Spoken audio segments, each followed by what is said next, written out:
Journey to the Western Vernacular, Chapter 2. Diao Shihu is making trouble in the Dragon Palace to borrow treasures. Seeing that there was no way to stay, Sun Wukong said goodbye to Patriarch Bodhi and all his brothers. Then he recited a mantra and rode a somersault cloud.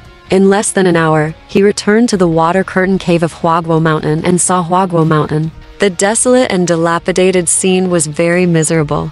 It turns out that after Sun Wukong left, a demon king took over the water curtain cave and stole many monkeys and monkeys. After hearing this, Sun Wukong was so angry that he gritted his teeth and stamped his feet. He asked about the residence of the Demon King and decided to seek revenge from the Demon King, so he flew towards the north on a somersault cloud.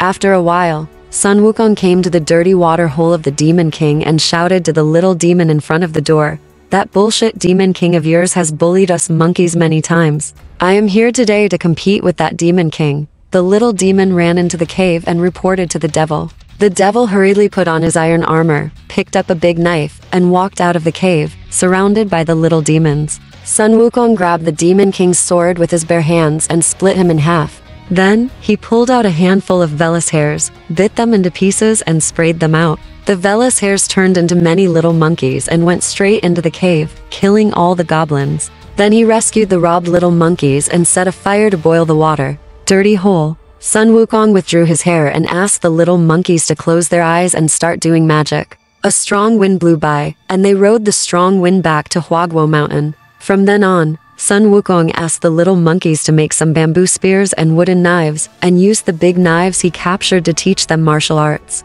After a while, Sun Wukong felt that he could not fight with bamboo spears and wooden knives. The two monkeys told him that there must be good weapons in Aole country. Sun Wukong rode a cloud to the sky above Aole Kingdom and chanted a spell. Immediately, a strong wind blew in the sky, and sand and stones flew everywhere, scaring the soldiers and civilians in the city so much that they did not dare to come out. He took the opportunity to run into the armory, plucked out a handful of hairs and blew it, turning into thousands of little monkeys, moving and looting randomly. Seeing that it was almost done, Wukong changed the direction of the wind and returned to Huaguo Mountain. From then on, the reputation of the water curtain cave in Huaguo Mountain became even greater. All the monster leaders, namely the cave owners of the 72 caves, came to pay homage to Sun Wukong. However, Wukong was dissatisfied with one thing. He thought the sword was too light and difficult to use. An old ape with a straight back told Wukong that under the water curtain cave bridge, there was a direct link to the Dragon Palace of the East China Sea, and asked him to go to the Dragon King for a handy weapon. Wukong immediately came to the East China Sea Dragon Palace and explained the purpose of coming here to the old Dragon King Ao Guang. The Dragon King couldn't refuse, so he asked the shrimp soldiers to carry out a 9-pronged fork weighing 3,600 kilograms. Wukong took it and played with it for a while, but he thought it was too light. The Dragon King then ordered the crab generals to carry out a Fang Tian Huiji weighing 7,200 kilograms. When Wukong saw it, he still thought it was too light. The Dragon King said, "There is no heavier weapon than this." Wukong didn't believe it and quarreled with the Dragon King. The Dragon King said to the Dragon King, "When Deu controlled the water, the sacred iron used to measure the depth of the seawater always shone. Recently, just give this to him and send him away, regardless of whether he can use it." After hearing this, the Dragon King told Wukong, "This treasure is too heavy. Go and get it yourself." Sun Wukong and the Dragon King came to the bottom of the sea. The Dragon King pointed with his hand and said,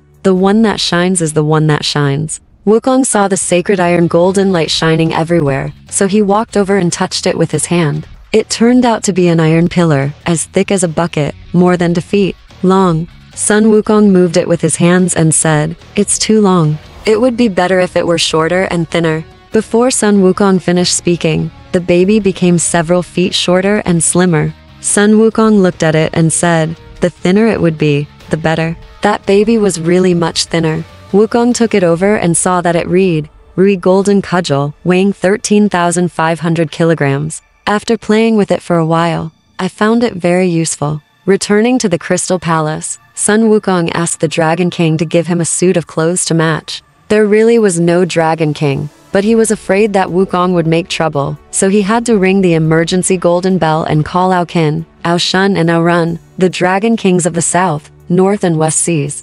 The three brothers put together a pair of golden armor and a pair of dragon kings. A purple gold crown with phoenix wings and a pair of lotus silk walking cloud shoes were given to Wukong. Returning to Huaguo Mountain, Wukong discovered that the golden hoop could be turned into the size of an embroidery needle and hidden in his ear.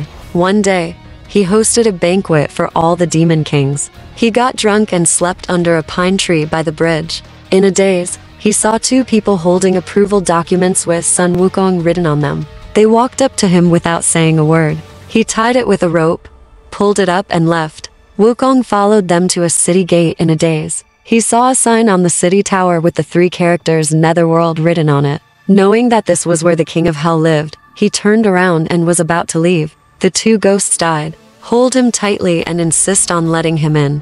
When Sun Wukong saw that he was angry, he took out the golden cudgel from his ear and beat the two seductresses into a pulp. He threw off the noose on his body, wielded the golden cudgel, and beat him straight into the city, and then all the way to the Senluo Palace. When the 10 Hades saw that Wukong looked very ferocious, they were so frightened that they didn't know what to do.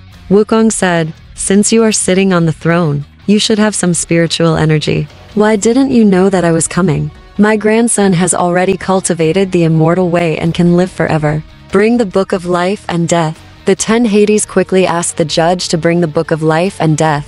Check. Wukong climbed up to the Senluo Palace and looked up the soul number 1350 before he found his name. He picked up a pen and checked out all the monkeys' names saying, "This is great, great, great. From now on, I will no longer be under your control." After saying that, he walked out of the netherworld. The 10 Hades hurried to Qian Palace to see Siddhagarbha Bodhisattva and discuss how to report to the Jade Emperor. Alright, this part of the story ends here. Want to know what happened next? Let's listen to the breakdown next time.